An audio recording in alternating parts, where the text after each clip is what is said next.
राजस्थान में जो ऋतुएं हैं उसके बारे में अपन ने लास्ट वीडियो में बात कर चुके थे। अब ऋतुओं से संबंध में कौन कौन से इंपॉर्टेंट तथ्य बनते हैं, कौन कौन से क्वेश्चन आंसर हैं जो कि एग्जाम में पूछे जाते हैं, उसके बारे में बात करेंगे। बाद में राजस्थान में जो मानसून की स्थिति है, कौन कौन सी शाखाएं हैं राजस्थान में मानसून के आने की, उसके बारे में अपन डिटेल से अध्ययन करेंगे। तो देखिए आज का सेशन अपन शुरू करते हैं। कुछ इंपॉर्टेंट तथ्यों के बारे में बात करें तो उत्तरी गोलार्ध का जो सबसे बड़ा दिन होता है वो 21 जून को होता है। विश्व योग दिवस यहाँ मनाया जाता है 21 जून को। तो उत्तरी गोलार्ध का सबसे बड़ा दिन 21 जून का होता है। दक्षिणी गोलार्ध में सबसे बड़ी रात, यानी उत्तरी गोलार्ध में जो सबसे बड़ा दिन होगा तो दक्षिणी गोलार्ध में सबसे बड़ी रात होगी। कौन से दिन को होगी? 21 जून को ही होगी। जब उत्तरी गोलार्ध में सबसे छोटी रात होगी वो 21 जून को होगी। अब ऑब्वियस बात है, उत्तरी गोलार्ध में सबसे बड़ा दिन होगा 21 जून को, इसका मतलब उत्तरी गोलार्ध में सबसे छोटी रात है वो भी कब होगी? 21 जून को होगी। इसलिए दक्षिणी गोलार्ध में सबसे छोटा दिन 21 जून को होगा, क्योंकि दक्षिणी गोलार्ध में सबसे बड़ी रात 21 जून को होगी। इसका मतलब दक्षिणी गोलार्ध में सबसे छोटा दिन होगा वो भी 21 जून को ही होगा। ये चारों डेट 21 जून की ही हैं और चारों उत्तरी गोलार्ध और दक्षिणी गोलार्ध के संबंध में सबसे बड़ा दिन, सबसे बड़ी रात, सबसे छोटी रात और सबसे छोटा दिन। तो ये आप एक बार दिमाग में अच्छी तरीके से बैठा लेना, क्योंकि एग्जाम में यहाँ से क्वेश्चन अक्सर पुटअप किया जाता है। पृथ्वी के परिक्रमण काल में 22 दिसंबर को मकर रेखा के ऊपर सूर्य की जो किरणें होती हैं वो लंबवत रहती हैं। कब रहती हैं? 22 दिसंबर को। इसका परिणाम यह होता है कि दक्षिणी गोलार्ध में दिन बड़े होते हैं, रातें होती हैं वो छोटी होती हैं, और ऋतु कौन सी होती है? ग्रीष्म ऋतु होती है। जबकि इसके विपरीत उत्तरी गोलार्ध में सूर्य की जो किरणें होती हैं वो तिरछी पड़ती हैं, जिसके कारण दिन छोटे होते हैं, रात बड़ी होती है, और ऋतु कौन सी होती है? शरद ऋतु, यानी कि शीत ऋतु, विंटर सेशन यहाँ पर होता है। ये इंपॉर्टेंट तथ्य बनते थे राजस्थान में ऋतुओं के संबंध में। उसके बाद नेक्स्ट देखिए, दक्षिणी गोलार्ध का सबसे बड़ा दिन। दक्षिणी गोलार्ध का सबसे बड़ा दिन कब होता है? 22 दिसंबर को होता है। इसका मतलब दक्षिणी गोलार्ध के अंतर्गत सबसे छोटी रात कब होगी? 22 दिसंबर को, क्योंकि दिन सबसे बड़ा होगा, इसका मतलब रात भी कब होगी? 22 दिसंबर को सबसे छोटी होगी। उत्तरी गोलार्ध में सबसे बड़ी रात कब होती है? 22 दिसंबर को, क्योंकि सबसे बड़ा दिन है वो तो 22 दिसंबर को दक्षिणी गोलार्ध में होता है। इसका मतलब उत्तरी गोलार्ध में सबसे बड़ी रात कब होगी? 22 दिसंबर को होगी। इसलिए उत्तरी गोलार्ध में सबसे छोटा दिन भी कब होगा? 22 दिसंबर को ही होगा। तो ये चारों फैक्ट्स ये भी आपको ध्यान में रखने हैं। अब देखिए बात करते हैं कटिबंध के बारे में। तो कोई भी दो अक्षांश के मध्य जो भूभाग होता है उसको किस नाम से जानते हैं? कटिबंध के नाम से जानते हैं। कोई भी दो अक्षांश होती हैं उसके बीच में जो भूभाग स्थित होता है उसको कटिबंध के नाम से जाना जाता है। गौर की बात करें, कोई भी दो देशांतर के मध्य जो भूभाग होता है उसको गौर के नाम से जाना जाता है। और भारत जो है वो दो कटिबंधों में स्थित है। दो अक्षांशों के मध्य का जो भूभाग होता है उसको कटिबंध कहते हैं। और भारत कितने कटिबंधों में स्थित है? भारत 2 कटिबंधों में स्थित है। वो 2 कटिबंध कौन कौन से हैं? एक तो है उष्ण कटिबंध और दूसरा है शीतोष्ण कटिबंध। राजस्थान की बात करें तो राजस्थान उष्ण कटिबंध के निकट है और वास्तव में ये उपोष्ण कटिबंध में स्थित है। तो राजस्थान की अगर स्थिति की आपको कहीं पूछा जाए कि राजस्थान कौन से कटिबंध में स्थित है, तो उपोष्ण कटिबंध में स्थित है और उष्ण कटिबंध के ये निकट स्थित है।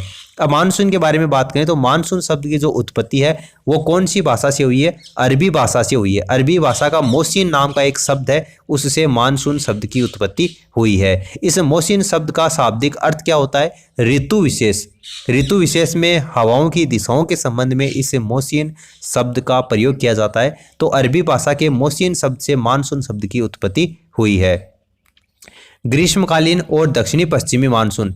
देखिए गर्मियों में जब उत्तरी गोलार्ध में सूर्य की जो किरणें होती हैं वो सीधी पड़ती हैं। अपन सभी को पता है कि गर्मियों में जब उत्तरी गोलार्ध में सूर्य की किरणें सीधी पड़ती हैं तो यहाँ पर जो वायुदाब क्षेत्र होता है वो कैसा बनता है? निम्न वायुदाब क्षेत्र बनता है, जैसा कि अपन ने लास्ट वीडियो में बात की थी। इसके विपरीत दक्षिणी गोलार्ध में जब सूर्य की जो किरणें होती हैं वो तिरछी पड़ती हैं, उसके कारण वहाँ पर ऋतु कैसी होती है? शीत ऋतु होती है। और वहाँ पर वायुदाब कैसा बनता है? वायुदाब क्षेत्र उच्च वायुदाब क्षेत्र बनता है। इसलिए जो हवाएं होती हैं वो दक्षिणी गोलार्ध से उत्तरी गोलार्ध की ओर चलती हैं। तो ये ग्रीष्मकालीन गर्मियों की बात हो रही है, दक्षिणी पश्चिमी मानसून की स्थिति। भारत में जो स्थिति है वो प्रायद्वीपीय होने के कारण दक्षिणी पश्चिम से आने वाली ये जो मानसूनी हवाएं हैं इनकी 2 शाखाओं में विभाजित करती हैं। दक्षिणी पश्चिमी मानसून से जो हवाएं चलती हैं, भारत प्रायद्वीपीय स्थित होने के कारण इन 2 शाखाओं में इसको बांटा गया है। एक तो है अरब सागरीय शाखा और दूसरा है बंगाल की खाड़ी की शाखा। भारत में जो सर्वप्रथम मानसून की जो शाखा है वो अरब सागरीय शाखा सक्रिय होती है, यानी कि बंगाल की खाड़ी की शाखा से पहले कौन सी शाखा भारत में सक्रिय होती है, तो अरब सागरीय शाखा से बरसात होती है। औसतन 1 जून को मालाबार तट केरल के ऊपर ग्रीष्मकालीन मानसून को अरब सागरीय शाखा सक्रिय होती है। कब होती है? 1 जून को। इसके अलावा भारत में जो ग्रीष्मकालीन मानसून है वो सर्वप्रथम अंडमान निकोबार द्वीप समूह में, द ग्रेट निकोबार, जिसको इंदिरा पॉइंट वहां पर स्थित है, वहां पर सक्रिय होता है। भारत की अगर स्थलीय भूमि की बात करें तो केरल में, और भारत में वैसे बात करें तो अंडमान निकोबार द्वीप समूह में ग्रेट निकोबार में जो इंदिरा पॉइंट है वहां पर सबसे पहले भारत में ग्रीष्मकालीन मानसून सक्रिय होता है। राजस्थान की बात करें तो राजस्थान में सर्वप्रथम ग्रीष्मकालीन मानसून की अरब सागरीय शाखा होती है, वही सक्रिय होती है। और भारत और राजस्थान में सर्वाधिक वर्षा होती है वो ग्रीष्मकालीन मानसून की बंगाल की खाड़ी की शाखा से होती है, यानी कि सबसे पहले एक्टिव तो कौन सी शाखा होती है? अरब सागरीय शाखा होती है। लेकिन भारत में और राजस्थान में दोनों की बात करें तो सबसे ज्यादा ग्रीष्मकालीन मानसून से वर्षा जो होती है वो बंगाल की खाड़ी की शाखा से होती है, न कि अरब सागरीय शाखा से। सर्दियों के मौसम में शीतकालीन जो मानसून है वहां से कोरोमंडल तट तमिलनाडु में ही वर्षा होती है। शीतकालीन मानसून से सर्वाधिक वर्षा प्राप्त करने वाला देश कौन सा है? तो वो कौन सा है? आपका चीन। चाइना सबसे ज्यादा शीतकालीन मानसून से सर्वाधिक वर्षा प्राप्त करता है। अब बात करते हैं कुछ इंपॉर्टेंट तथ्य की। तो विश्व का सबसे गर्म स्थान कौन सा है? अल अजीजिया, ये लीबिया में स्थित है, सहारा मरुस्थल में। ये विश्व का सबसे गर्म स्थान है। भारत का सबसे गर्म स्थान कौन सा है? तो राजस्थान है, ओबवियस सी बात है, थार का मरुस्थल है यहाँ पर। भारत का सबसे गर्म स्थान कौन सा है? तो फलोदी है जोधपुर में, वो भारत का सबसे गर्म स्थान है। राजस्थान का सबसे गर्म जिला कौन सा है? तो चूरू है। चूरू और बीकानेर राजस्थान के 2 ऐसे जिले हैं जहां पर कोई भी नदी नहीं प्रवाहित होती। राजस्थान का सबसे गर्म स्थान कौन सा है? तो जो कि भारत का सबसे गर्म स्थान है वही राजस्थान का सबसे गर्म स्थान है। कौन सा है? फलोदी, जोधपुर है। विश्व का सबसे ठंडा स्थान कौन सा है? तो बर्खोयांस्क है। बर्खोयांस्क के नाम से जिसको जानते हैं, रशिया में, सोवियत रूस में ये स्थित है, विश्व का सबसे ठंडा स्थान। भारत का सबसे ठंडा स्थान कौन सा है? तो जम्मू कश्मीर है, ओबवियस सी बात है। भारत का सबसे ठंडा स्थान विशेष के बारे में अगर बात की जाए, ये तो जम्मू कश्मीर राज्य विशेष की है। अगर स्थान विशेष के बारे में बात की जाए तो लेह है, -46 डिग्री यहाँ पर टेम्परेचर रहता है लेह में। राजस्थान का सबसे ठंडा जिला कौन सा है? तो वैसी बात है, सबसे गर्म जिला कौन सा है? चूरू है। तो सबसे गर्म जो है वहीं पर सबसे ठंडा होगा, तो चूरू ही इसका आंसर होगा।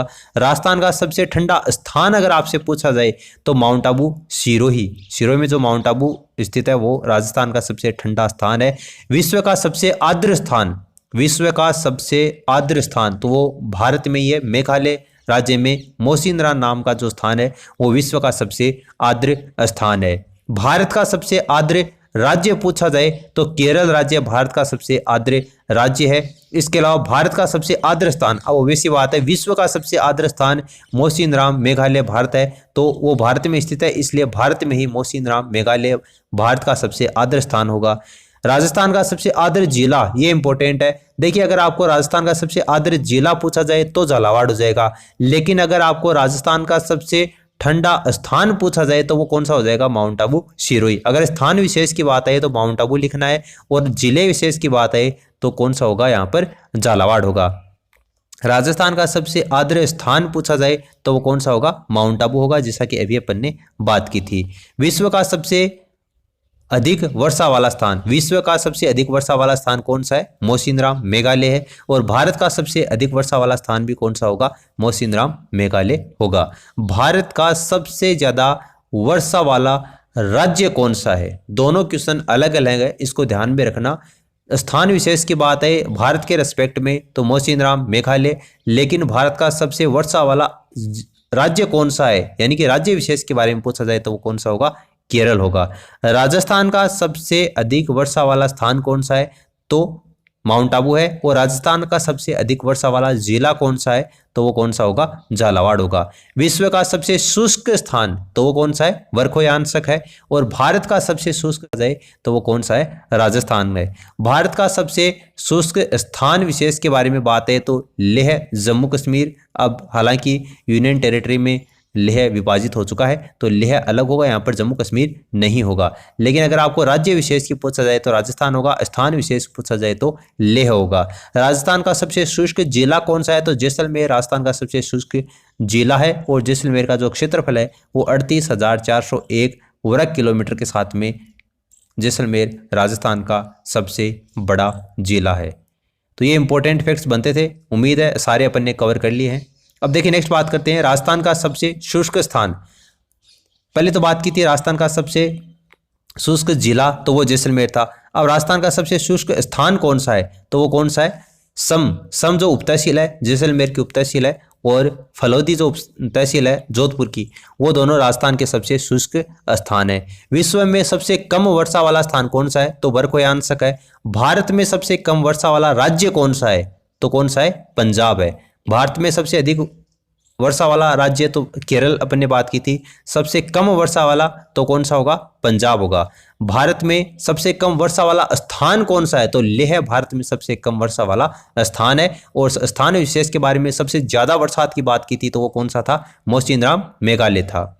राजस्थान में सबसे कम वर्षा वाला जिला कौन सा है, तो वो जैसलमेर है। और राजस्थान में सबसे कम वर्षा वाला स्थान कौन सा है, तो वो सम उप तहसील जैसलमेर है। भारत का सर्वाधिक तापांतर वाला राज्य कौन सा है, तो राजस्थान में सबसे ज्यादा टेम्परेचर के मामले में उतार चढ़ाव देखा जाता है। राजस्थान का सर्वाधिक तापांतर वाला जिला कौन सा है, वार्षिक तापांतर की बात हो रही है यहाँ पर, वार्षिक तापांतर वाला जिला कौन सा है, सबसे ज्यादा वार्षिक तापांतर चूरू जिले में देखा जाता है। लेकिन अगर दैनिक तापांतर की बात है, राजस्थान में सबसे ज्यादा दैनिक तापांतर कौन से जिले में है, तो वो कौन से में है, जैसलमेर में है। राजस्थान का वनस्पति रहित क्षेत्र जहां पर बिल्कुल भी वनस्पति नहीं है, तो वो कौन सा है, सम उप तहसील है जैसलमेर की, वो राजस्थान का वनस्पति रहित क्षेत्र है। जितने भी फैक्ट्स के बारे में अपन ने बात की है वो फैक्ट्स सभी एक जैसे से लगते हैं जब अपन इसको पढ़ते हैं, तो थोड़ा सा आपको ध्यान में रखना है। इसको पढ़े हो तब एक दो बार वीडियो को आप फिर से रिपीट करके देख लेना, आपको सारे जो डाउट्स हैं वो क्लियर हो जाएंगे।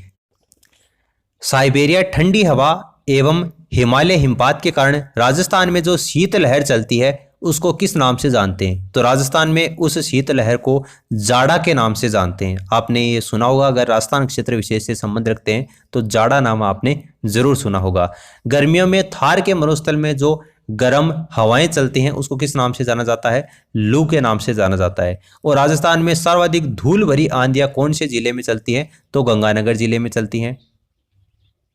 राजस्थान में पाला दक्षिण तथा दक्षिणी पूर्वी भागों में अधिक ठंड के कारण पाला पड़ता है। राजस्थान में पाला क्यों पड़ता है, दक्षिणी और दक्षिणी पूर्वी भागों में अधिक ठंड के कारण राजस्थान में पाला पड़ता है। दक्षिणी राजस्थान में तेज हवाओं के साथ में जो मूसलाधार वर्षा होती है उसको चक्रवाती वर्षा के नाम से जाना जाता है। और राजस्थान में मानसून का प्रवेश द्वार किसको कहा जाता है, झालावाड़ और बांसवाड़ा को राजस्थान में मानसून का प्रवेश द्वार कहा जाता है। राजस्थान में सर्वाधिक वर्षा की जो विषमता है वो कौन से जिले में देखी जाती है, तो बाड़मेर में और जैसलमेर जिले में देखी जाती है। राजस्थान में वर्षा की सबसे कम विषमता कौन से जिले में देखी जाती है, तो बांसवाड़ा में सबसे कम विषमता देखी जाती है।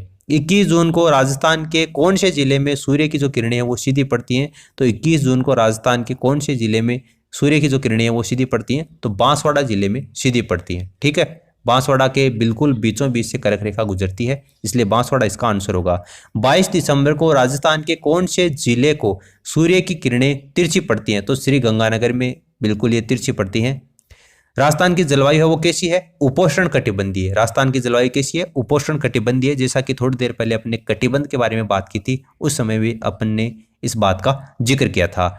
इस वीडियो में फिलहाल इतना ही। नेक्स्ट वीडियो में अपन मावठ के बारे में बात करेंगे, और भी जितने भी फैक्ट्स बनते हैं राजस्थान की जलवायु विशेष के बारे में वो सारे अपन बात करेंगे। अगर आपको इस वीडियो की PDF चाहिए तो आप मुझे टेलीग्राम चैनल के ऊपर फॉलो कर लेना। उम्मीद है आपको इस वीडियो से कुछ न कुछ नया ही सीखने को मिला होगा। And as always thanks for listening, God bless you all.